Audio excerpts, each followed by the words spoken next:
e estou hoje aqui com vocês nesta live para falar um pouco sobre a relação Maria e a Igreja na Constituição Dogmática Lumen Gentium, que é um documento sobre a Igreja do Concílio Vaticano II.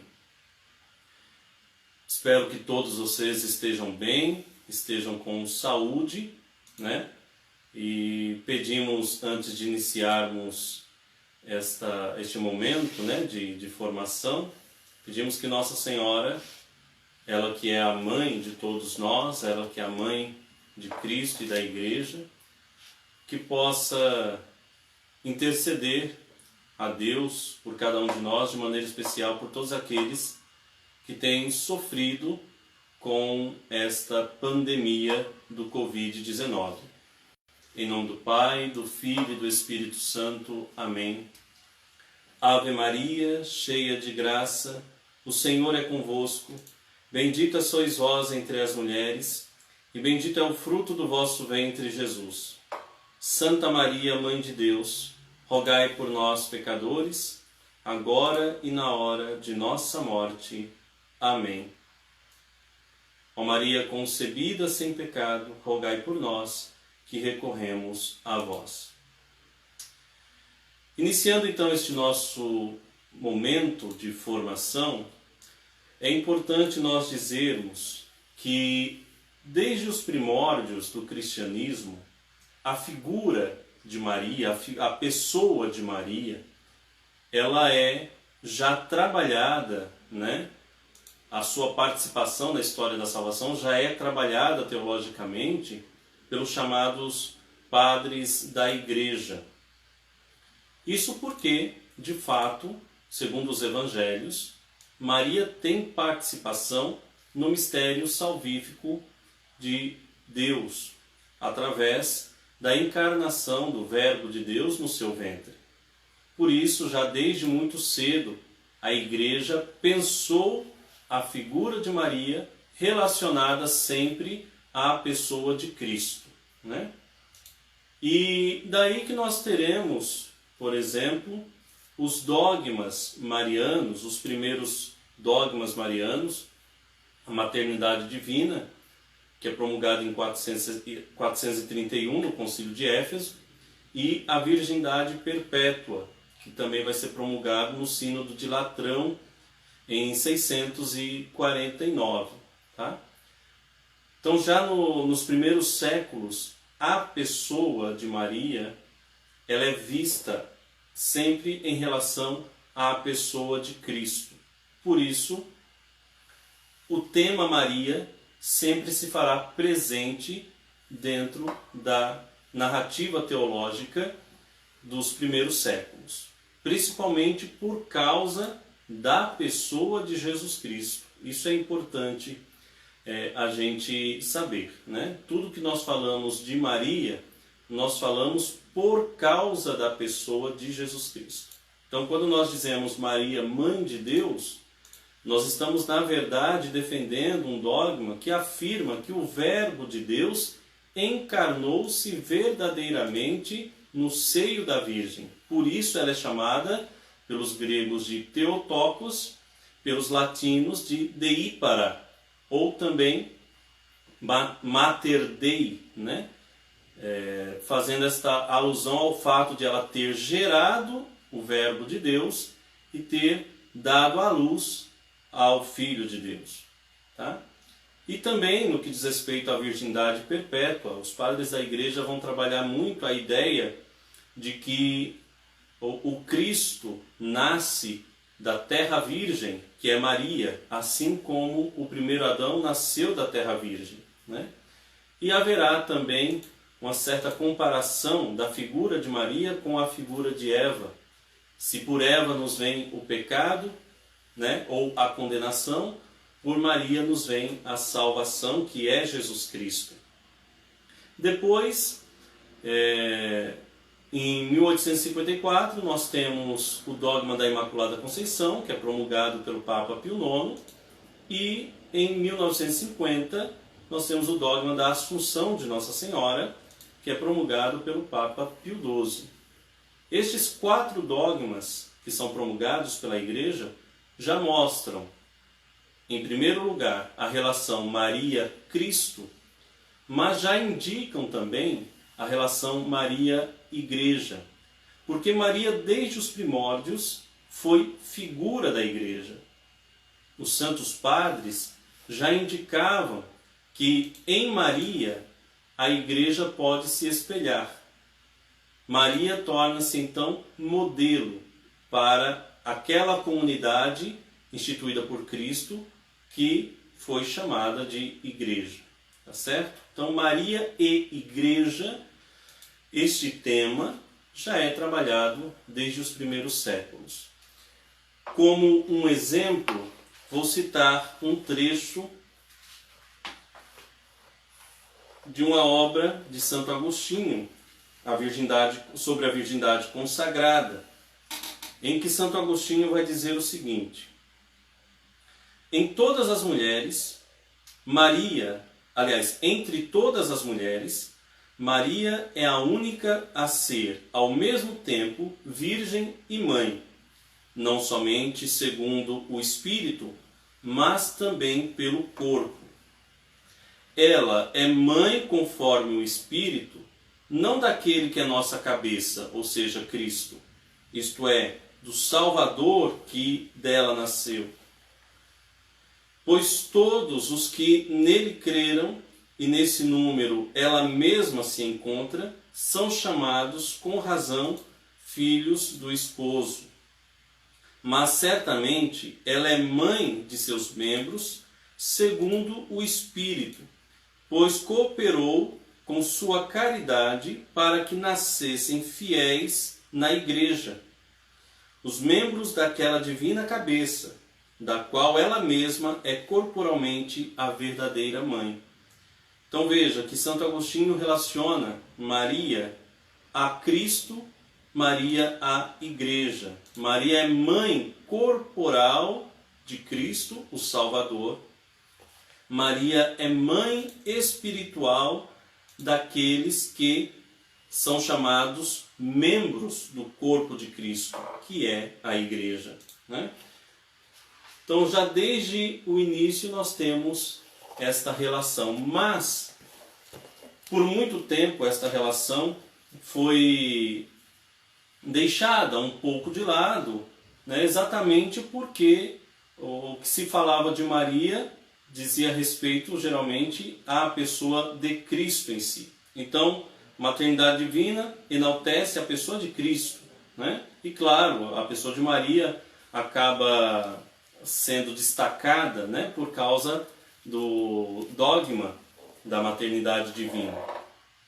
A virgindade perpétua, a mesma coisa. A Imaculada Conceição, né, Maria teria sido preservada já desde o momento em que foi concebida, em vista da encarnação do Verbo, do santo por excelência, do puro por excelência. Também o dogma da Assunção, né? Maria, não conhecendo o pecado, não pode passar pela corrupção da carne como nós passamos.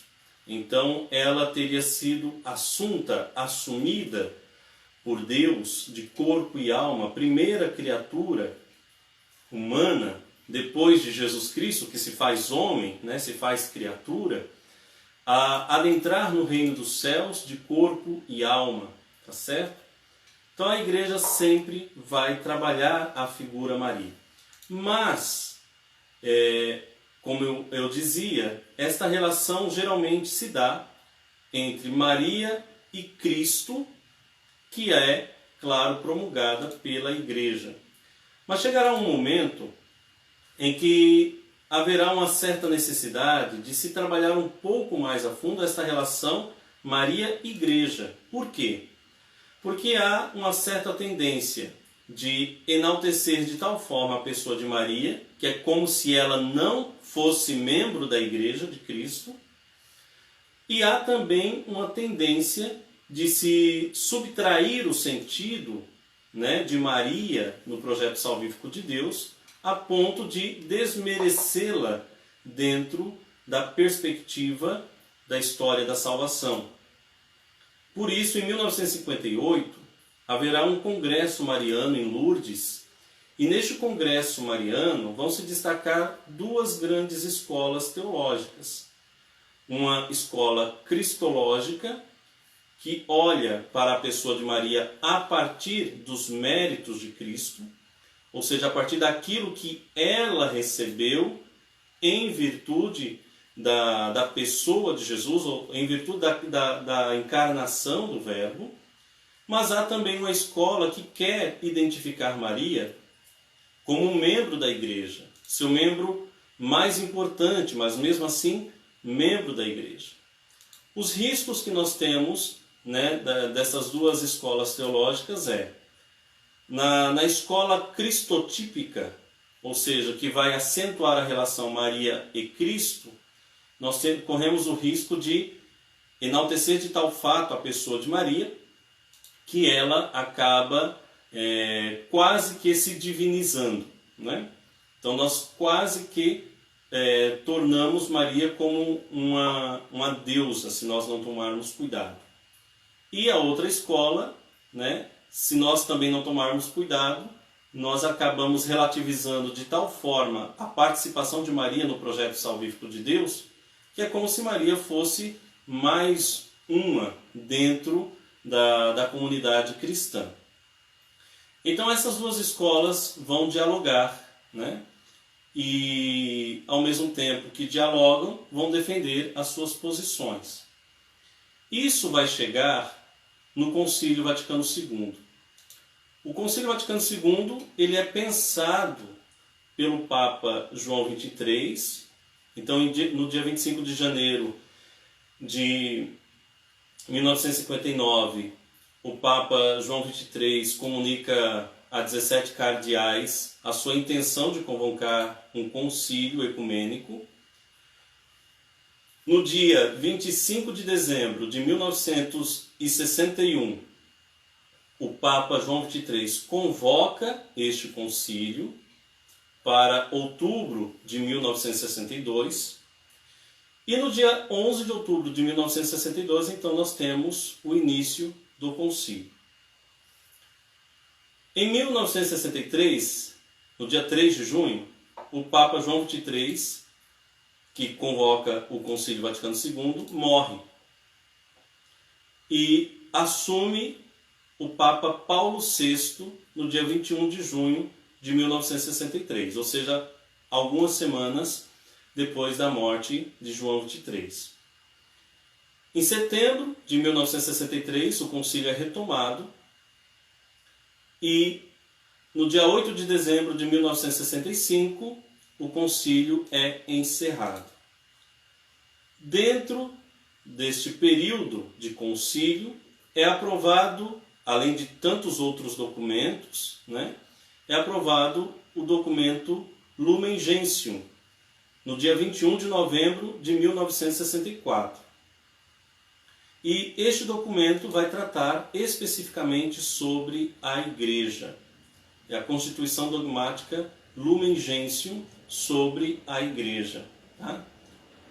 E diante dos diálogos, diante muitas vezes, dos embates teológicos que nós vamos ter entre a escola mariológica cristotípica e a escola mariológica eclesiotípica, diante destes embates será preciso incluir um documento, uma parte, né, de um documento previsto num primeiro momento para estar à parte daquilo que viria a ser o documento sobre a Igreja, mas por causa deste embate, para não correr riscos, né, de haver uma das escolas teológicas que saísse vencedora, percebeu-se que o melhor seria incluir um capítulo no documento que fala sobre a Igreja, tratando sobre a relação Maria-Cristo, Maria-Igreja. É daí que nós temos o 8º capítulo da Lumen Gentium. E aqui nós chegamos no texto que nós propomos para este estudo. Tá? No documento Lumen Gentium, na Constituição Dogmática Lumen Gentium, a parte que vai falar sobre Maria se encontra no capítulo 8º. Você pode encontrar o texto da Lumen Gentium no site do Vaticano, né? Então não é um texto tão difícil de se encontrar. Você encontra no site do Vaticano tranquilamente, você consegue ter acesso, você consegue ler tranquilamente esse texto, porque está em português, tá bom? E lá você vai até o capítulo 8º, que é onde você vai encontrar o texto que fala sobre a relação entre Maria e Cristo e entre Maria e a Igreja. O título do capítulo já é bem sugestivo e vai indicar um equilíbrio das duas correntes teológicas, né? O título do capítulo é A Bem-aventurada Virgem Maria, Mãe de Deus, no mistério de Cristo e da Igreja, tá? E aí nós temos logo no início, no número 52, uma nota sobre a relação da Virgem Maria com Cristo, né? Onde vai dizer o seguinte: querendo Deus, na sua infinita benignidade e sabedoria, levar a cabo a redenção do mundo, ao chegar à plenitude dos tempos, enviou seu Filho, nascido de mulher, a fim de recebermos a filiação adotiva. Por amor de nós, homens, e para nossa salvação, desceu dos céus e se encarnou na Virgem Maria por obra e graça do Espírito. Este divino mistério da salvação é-nos revelado e continua na Igreja, instituída pelo Senhor como seu corpo. Nela, os fiéis, aderindo à cabeça que é Cristo e em comunhão com todos os santos, devem também venerar a memória, em primeiro lugar, da gloriosa sempre Virgem Maria, Mãe de nosso Deus e do Senhor Jesus Cristo. Então, já no número 52, se reconhece a participação de Maria no projeto salvífico, né? E se pede que o povo católico reconheça a Maria como mãe, uma vez que ela é mãe da cabeça, que é Cristo, e é mãe do corpo, que é a Igreja. Aquilo que Agostinho já havia dito, né? Maria é mãe do Cristo corporalmente, porque ela dá a luz, né, a Jesus, ao Verbo de Deus, e Maria é mãe da Igreja espiritualmente. Por isso é preciso que toda a Igreja, que todos os fiéis, ao aderir à cabeça que é Cristo, em comunhão com todos os santos, também venere a memória da Virgem Maria, né? No número 53, aí nós temos de forma mais clara esta relação Maria e a Igreja. O que vai dizer lá no número 53? Remida de um modo mais sublime, em atenção aos méritos de seu filho, e unida a ele por um vínculo estreito e indissolúvel, foi enriquecida com a excelsa missão e dignidade de Mãe de Deus Filho. É por isso filha predileta do Pai e templo do Espírito Santo. E por este insigne dom da graça, leva vantagem a todas as demais criaturas do céu e da terra. Está, porém, associada na descendência de Adão a todos os homens necessitados de salvação. Melhor, é verdadeiramente mãe dos membros de Cristo, porque cooperou com o seu amor para que na Igreja nascessem os fiéis, membros daquela cabeça. Saudada como membro eminente e inteiramente singular da Igreja, seu tipo e exemplar perfeitíssimo na fé e na caridade. E a Igreja Católica, ensinada pelo Espírito Santo, consagra-lhe como a Mãe Amantíssima, filial afeto de piedade. Então, o que o texto está dizendo? Porque Maria é a mãe de Cristo, que é cabeça da Igreja, a Igreja Católica a reconhece também como mãe dos membros, ou seja, mãe da Igreja, embora não esteja de forma clara aqui, Mas quando se diz que Maria é mãe dos membros, está indicando que Maria é mãe da igreja, né? Exatamente porque a igreja e o Cristo estão intimamente ligados, né? Estão intimamente relacionados. A igreja é chamada de a esposa de Cristo e também a igreja é chamada de o corpo de Cristo. Como poderia Maria ser mãe da cabeça e não do corpo? Então, diante desta intimidade que há entre igreja e Cristo, é que Maria é reconhecida como a mãe de Cristo segundo a carne, uma vez que o Cristo é gerado, o Verbo é gerado em seu ventre, e a mãe da igreja segundo o Espírito, uma vez que todos nós, como membros do corpo místico de Cristo, somos assim tidos por Maria como filhos. Depois, no número 54, nós temos a intenção do concílio, né, com este capítulo, que nada mais é do que propor uma doutrina acerca de Maria. Aliás, não é propor uma doutrina acerca de Maria, nem de dirimir questões ainda não totalmente esclarecidas, uma vez que há muitos temas mariológicos que ainda estão sendo discutidos, mesmo ainda hoje, né? Então, não é essa a ideia, mas de fato, colocar a pessoa de Maria em um destaque, né? Destacar a pessoa de Maria não só no mistério de Cristo, mas também no mistério da igreja. Depois, o documento vai trabalhar um pouco a Virgem Maria na economia da salvação ou na história da salvação.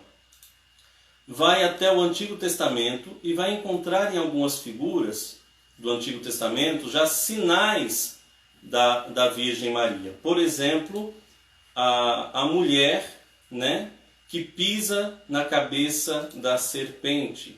Mesmo a figura de Eva, numa relação antitética, né, com relação a Maria.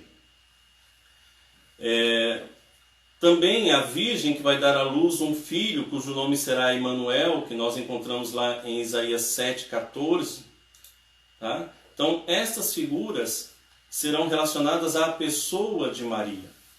Para ilustrar um pouco, né, esta relação do Antigo Testamento para o Novo Testamento, vamos citar alguns padres da igreja que vão fazer a relação Maria-Eva. Por exemplo, São Justino vai dizer o seguinte: Eva, quando ainda era virgem incorrupta, havendo concebido a palavra que lhe disse a serpente, deu à luz a desobediência e a morte.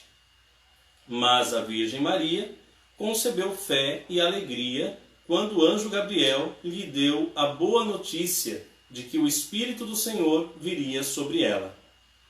Nós encontramos este trecho na obra de São Justino, chamado Diálogo com Trifão. Também Irineu de Lyon vai dizer o seguinte: assim como Eva, tendo um esposo, Adão, mas permanecendo virgem, por sua desobediência foi causa de morte para si e para toda a raça humana, assim também Maria, casada e sem dúvida virgem, pela sua obediência se converteu em causa de salvação, tanto para si como para todo o gênero humano. Tertuliano também vai dizer: Eva, sendo virgem, foi seduzida pela palavra do demônio, construtor da morte. Da mesma maneira, em uma virgem se introduziu a palavra de Deus, Criador da vida, a fim de que o que se havia perdido por uma mulher pudesse ser restaurado e salvo por meio de outra mulher. Eva acreditou na serpente, Maria acreditou em Gabriel. A falta que um havia cometido, crendo, a outra reparou, crendo. Deus, fazendo chegar ao seio da Virgem o seu Verbo, nosso bom irmão, apagou a memória de tão mau irmão. Ou seja, nesta relação Eva-Maria, os padres da igreja dizem: por Eva nos veio o pecado, por Eva nos veio a morte, Por Maria nos vem a salvação, porque Eva obedeceu à serpente, enquanto Maria obedeceu a Deus. Então, nesta relação Maria com as figuras do Antigo Testamento, né, nós vamos encontrar vários comentários dos padres da Igreja. Alguns deles são inclusive colocados, lembrados neste texto do Concílio Vaticano II. Estes que eu citei não estão, eu busquei em outras fontes. Depois, no número 56, nós temos a figura de Maria na Anunciação do anjo, né? Eu estou passando rápido por essa parte, porque na verdade o que nos importa é um texto que está um pouco mais abaixo, mas apenas para dizer que o texto, o capítulo 8, trabalha toda a história da salvação e a participação de Maria, né, na história da salvação. Então, no número 56, nós temos Maria na Anunciação, colocando-se à disposição do projeto salvífico de Deus, através do seu faça-se, que eu costumo dizer que é muito mais do que um sim, né? Mas é uma adesão total ao projeto salvífico. Tá? Depois, no número 57, vai trabalhar Maria na infância de Jesus. Seria interessante que vocês depois pesquisassem esse texto e pudessem ler, que ele é bem interessante. Depois, Maria na vida pública e na paixão de Cristo, ou seja, em todo o tempo em que Jesus esteve pregando, mostrando que Maria se fazia presente também na vida pública de Jesus, e não apenas na infância, né? São clássicos aqueles textos que vão mostrar Maria junto com os irmãos de Jesus, né? Vão mostrar Maria querendo falar com Jesus e Jesus dizendo: quem é minha mãe? Quem são meus irmãos? Minha mãe e meus irmãos são aqueles que fazem a vontade do Pai. Né? Então, Maria, de certa forma, é apresentada pelos evangelistas, principalmente nos evangelhos sinóticos, Marcos, Mateus e Lucas, como aquela que está presente também na vida pública. Às vezes os textos não deixam muito claro como que se dá esta participação na vida pública de Jesus, mas fazem referência à pessoa da mãe neste momento. Depois do número 59, nós temos Maria depois da Ascensão, onde é apresentada a figura de Maria junto com os apóstolos, em Atos 1,14, em oração à espera do Espírito Santo. O Raniero Cantalamessa tem uma expressão interessante, né? Que Maria, aquela que já havia recebido o Espírito Santo quando Gabriel anunciou que ela seria a mãe do Salvador, se faz presente, né, na comunidade primitiva, né, no cenáculo junto com os apóstolos, como que madrinha da igreja nascente, daquela igreja que receberia o Espírito Santo. Né? Então ela também está ali unânime em oração, né? Junto com os apóstolos. Aí nos vem a parte que de fato nos interessa neste texto, que é a Virgem Santíssima e a Igreja, né? A relação Maria e Igreja. Primeira situação, né? Quando nós falamos da relação Maria e Igreja, é preciso cuidar para não colocar Maria onde ela não está, né? Por que eu digo isso? Porque dependendo da forma como nós olhamos a pessoa de Maria ou trabalhamos a pessoa de Maria no projeto salvífico, nós a colocamos em um patamar que muitas vezes está acima do próprio filho, né? E não podemos nos esquecer daquela música, né, que diz: o povo te chama de Nossa Senhora por causa de Nosso Senhor. O povo te chama de Mãe e Rainha porque Jesus Cristo é o Rei do Céu. Então, Cristo é sempre a referência, né? Tudo que nós falamos de Maria, nós falamos por participação na vida de Cristo. Então, no número 60, já para deixar as coisas bem claras, o texto vai dizer o seguinte, a Lumen Gentium vai dizer o seguinte: o nosso mediador é só um. Segundo a palavra do apóstolo, não há senão um Deus e um mediador entre Deus e os homens, o homem Jesus Cristo, que se entregou a si mesmo para a redenção de todos. Ou seja, reconhece-se que a mediação universal se dá através de Jesus Cristo. A mediação entre a humanidade e Deus se dá através de Jesus Cristo. Mas se reconhece também a função maternal de Maria em relação aos homens, de uma forma que isso não ofusque esta mediação universal. Por quê? Tudo que nós dizemos de Maria, nós dizemos em vista do Cristo. Então, quando nós tratamos da ideia de intercessão por parte de Maria, isso só é possível porque Maria, assim como os santos, fazem parte do corpo místico de Cristo. E como corpo místico de Cristo, eles, através da participação da intimidade com Cristo, teriam autoridade de interceder, mas sempre por participação, uma vez que o Cristo é o mediador universal. No número 61, nós temos algumas palavras sobre a maternidade espiritual de Maria. E nesta relação maternidade espiritual de Maria, nós vemos também a natureza da mediação, não só de Maria, mas também da Igreja. Número 61 vai dizer o seguinte: a Virgem Santíssima, predestinada para Mãe de Deus desde toda a eternidade, simultaneamente com a encarnação do Verbo, por disposição da divina providência, foi na terra a nobre mãe do divino Redentor, a sua mais generosa cooperadora e a escrava humilde do Senhor.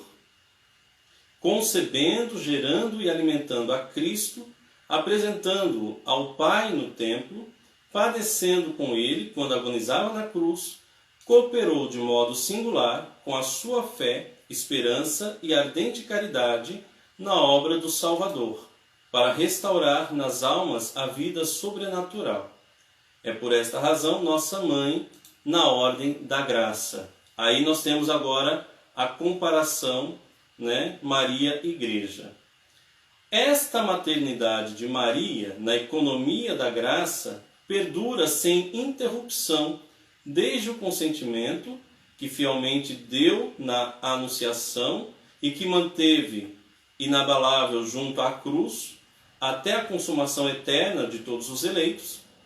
De fato, depois de elevada ao céu, não abandonou esta missão salvadora, mas com a sua multiforme intercessão, continua a alcançar-nos os dons da salvação eterna, cuida com amor materno dos irmãos de seu Filho, que entre perigos e angústias caminham ainda na terra, até chegarem à pátria bem-aventurada. Por isso a Virgem é invocada na Igreja com os títulos de advogada, auxiliadora, socorro, medianeira. Mas isto entende-se de maneira que nada tire nem acrescente à dignidade e eficácia do único mediador, que é Cristo. Efetivamente, nenhuma criatura se pode equiparar ao Verbo encarnado e redentor, mas, assim como o sacerdócio de Cristo é participado de diversos modos pelos ministros e pelo povo fiel, e assim como a bondade de Deus, sendo uma só, se difunde variamente pelos seres criados, assim também a mediação única do Redentor não exclui, antes suscita nas criaturas cooperações diversas, que participam desta única fonte. Esta função subordinada de Maria não hesita a Igreja em proclamá-la, sente-a constantemente e inculca aos fiéis, para mais intimamente aderirem com esta ajuda materna ao seu mediador e salvador. Então reconhece-se aqui a mediação de Maria, a Igreja coloca-se sob a sua proteção como advogada, como auxiliadora, como socorro, como medianeira, Isso sem acrescentar nem retirar nada à mediação única de Cristo. E por que Maria, ela é esta figura da igreja, este modelo para a igreja? No número 63, nós vamos reconhecer a igreja, assim como Maria, como virgem e mãe. Então diz lá no número 63 o seguinte: pelo dom e missão da maternidade divina, que a une a seu Filho Redentor, e pelas suas singulares graças e funções, está também a Virgem intimamente ligada à Igreja. No mistério da Igreja, a qual é também com razão chamada Mãe e Virgem, a bem-aventurada Virgem Maria foi adiante, como modelo eminente e único de Virgem e Mãe. Então veja, a Igreja, segundo o concílio, ela tem em Maria a imagem ou o modelo do ser. Também ela, a Igreja, Virgem e Mãe. A Igreja é a esposa pura de Cristo. E a Igreja é mãe dos membros de Cristo. Por isso, vai ser associada também à Igreja a ideia de fecundidade virginal, no número 64. Por sua vez, a Igreja que contempla a sua santidade misteriosa e imita a sua caridade, cumprindo fielmente a vontade do Pai, torna-se também ela própria mãe, pela fiel recepção da palavra de Deus. Efetivamente, pela pregação e pelo batismo, gera para a vida nova e imortal os filhos concebidos por ação do Espírito Santo e nascidos de Deus.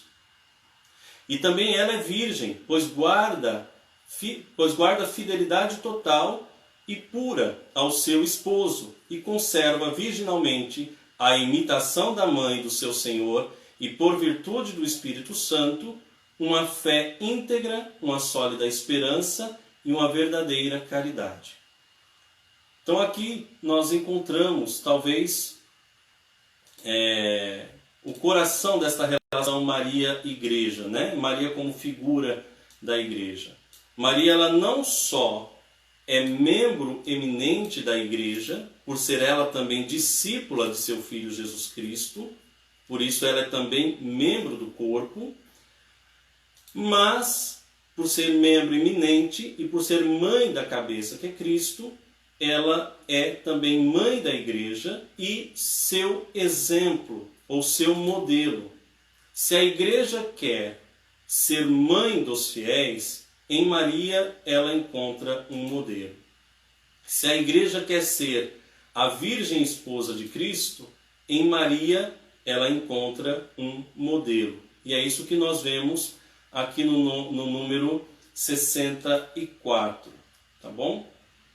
No número 65, eu destaco o seguinte: Maria, que entrou intimamente na história da salvação e, por assim dizer, reúne em si e reflete os imperativos mais altos da nossa fé, ao ser exaltada e venerada, atrai os fiéis ao Filho, ao seu sacrifício e ao amor do Pai. Por sua parte, a Igreja, procurando a glória de Cristo, torna-se mais semelhante àquela que é seu tipo e sublime figura, progredindo continuamente na fé, na esperança e na caridade, e buscando e fazendo em tudo a vontade divina. Quando se olha para a pessoa de Maria, se aprende a ser igreja, né?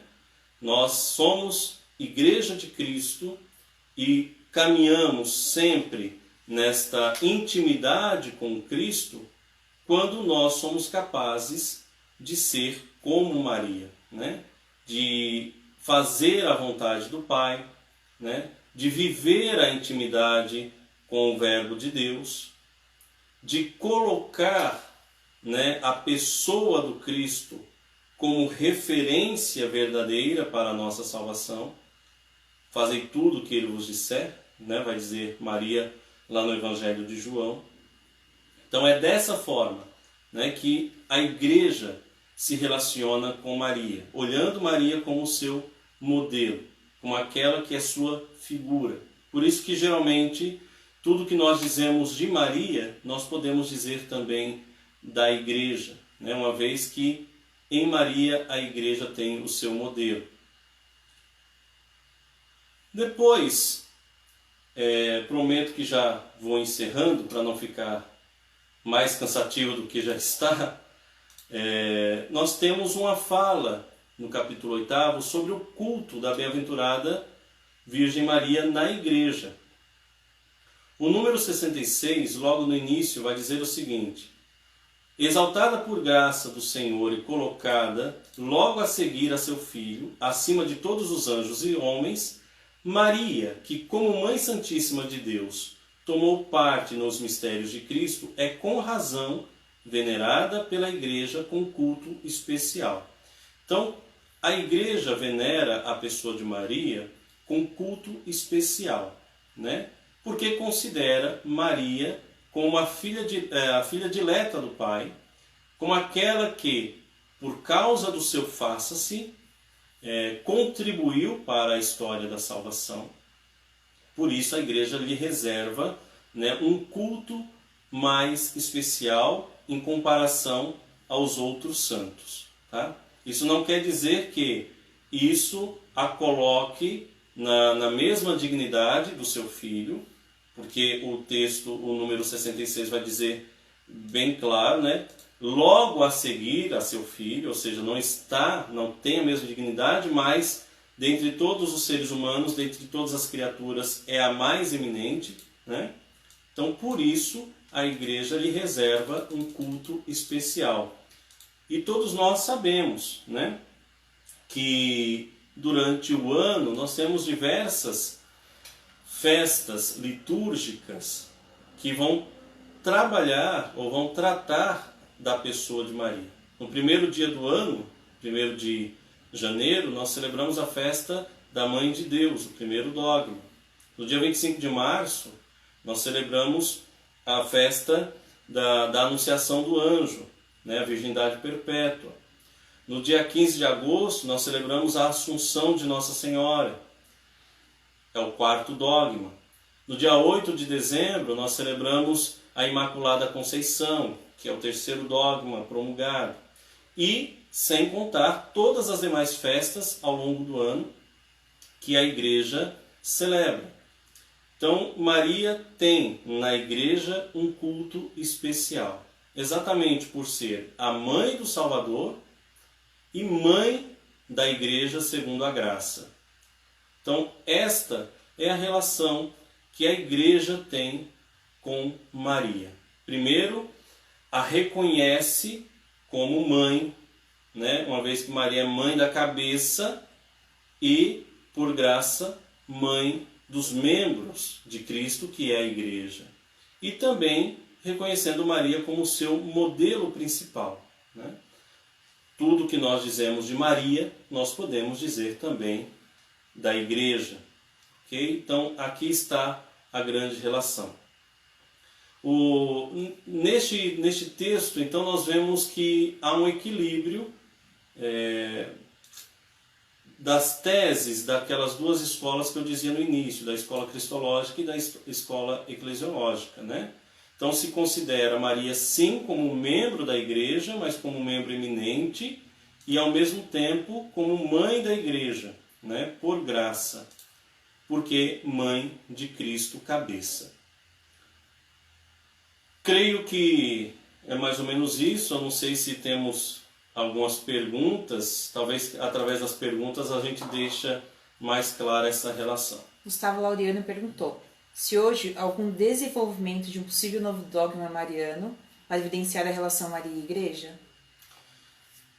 Então, já no tempo do concílio, isso muito próprio da corrente cristológica, né, se quis promulgar novos dogmas marianos. Por exemplo, Maria Mãe da Igreja, Maria Medianeira de todas as graças, né?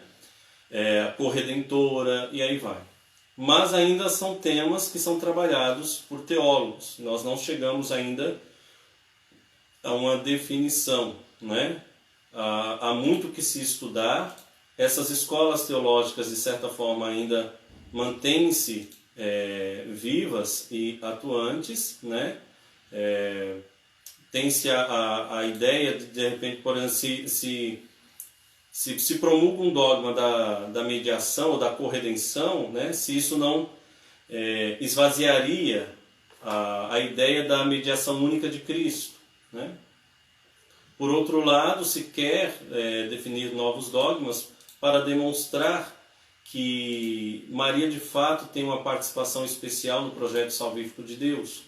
Então ainda se tem estudos, né? Nós temos vários estudos, vários teólogos ainda se debruçam diante destes temas. Mas no tempo do Concílio Vaticano II, estes temas foram propostos, mas não foram aceitos. O único tema que foi, de certa forma, aceito e promulgado não como dogma, né, foi a ideia de Maria, Mãe da Igreja, que vai ser promulgado pelo Papa Paulo VI no discurso final da terceira sessão, que vai promulgar a Constituição Dogmática Lumen Gentium, né? O Papa Paulo VI, por exemplo, no seu discurso final vai dizer: para a glória da Virgem e para nosso conforto, proclamamos Maria Santíssima, Mãe da Igreja, isto é, de todo o povo de Deus, tanto dos fiéis como dos pastores, que lhe chamam Mãe Amorosíssima, e queremos que, com este título suavíssimo, seja a Virgem doravante honrada e invocada por todo o povo cristão. Então, nós temos já títulos, né, dados a Maria dentro da tradição cristã, como advogada, por exemplo, na Salve Rainha, nós dizemos que Maria é a nossa advogada. Aqui o Papa Paulo VI coloca Maria como mãe da Igreja, mas não são trabalhados esses temas como dogmas, tá? São títulos já recorrentes na vida da Igreja e que recebem um certo destaque. Não sei, não posso dizer, né, se num futuro próximo será definido mais algum dogma mariano, né? Mas são temas que estão ainda em estudo.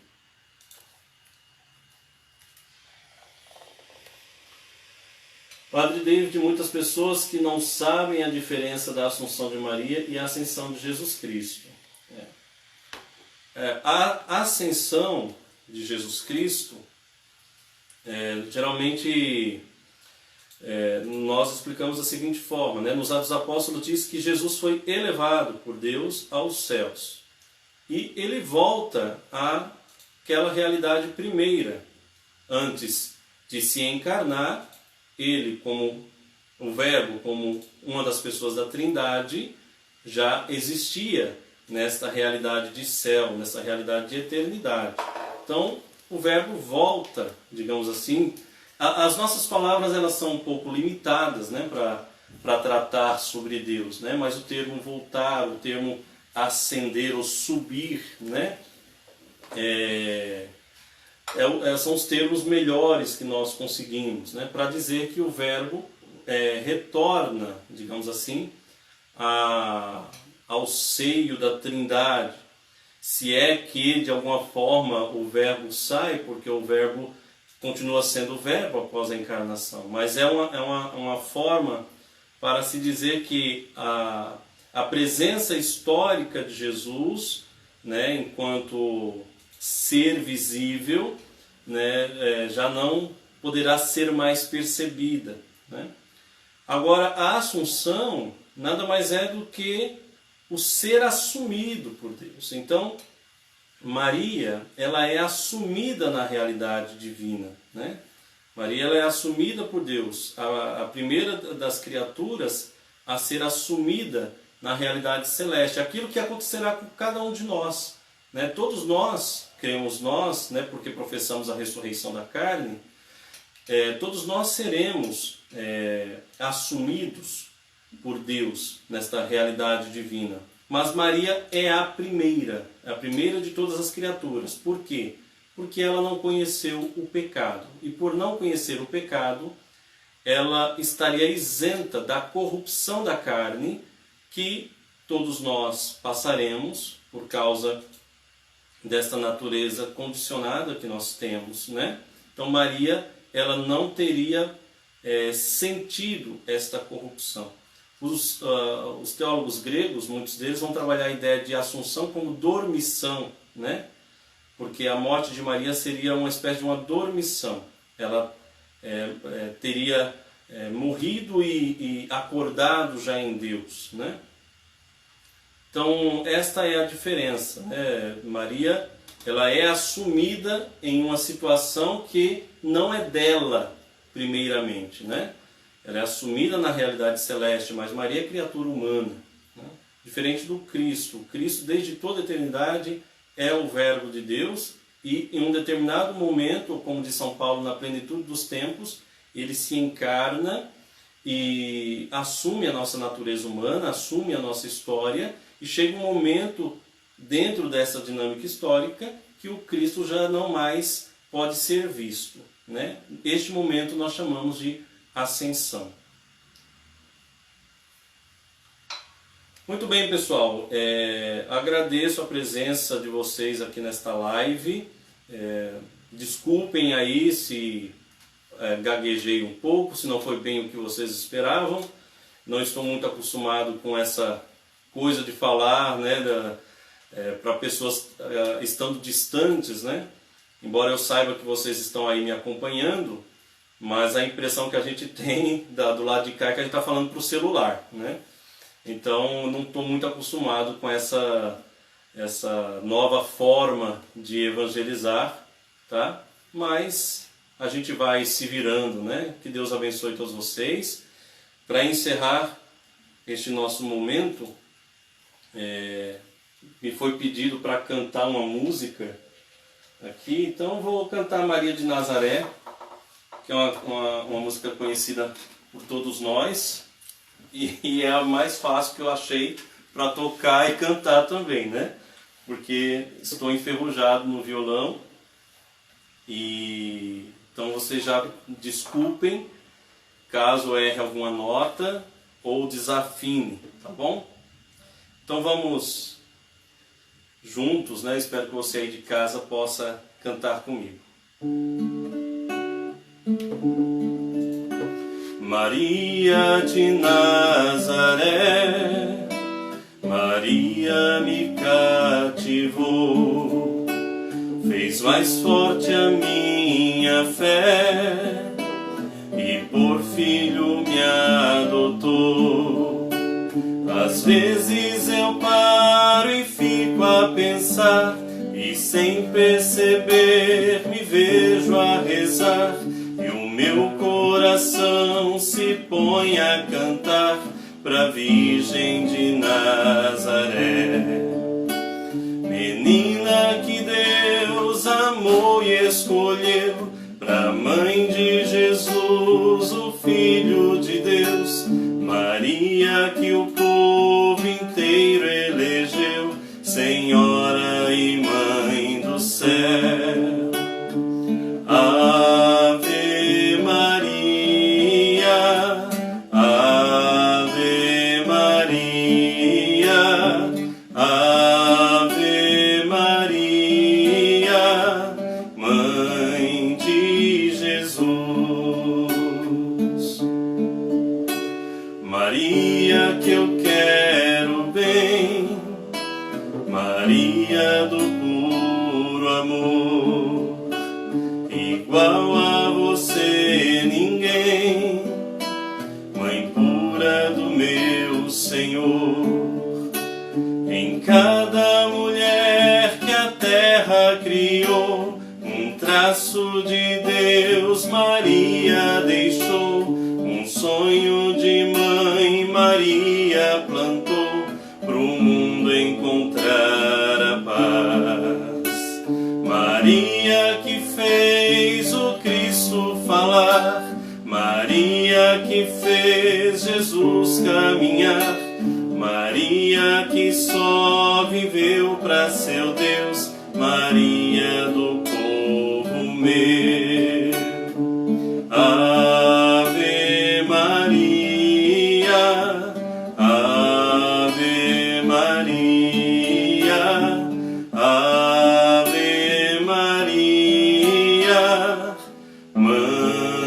de Jesus. Que Deus abençoe a todos vocês, Ele que é Pai, Filho e Espírito Santo. Amém.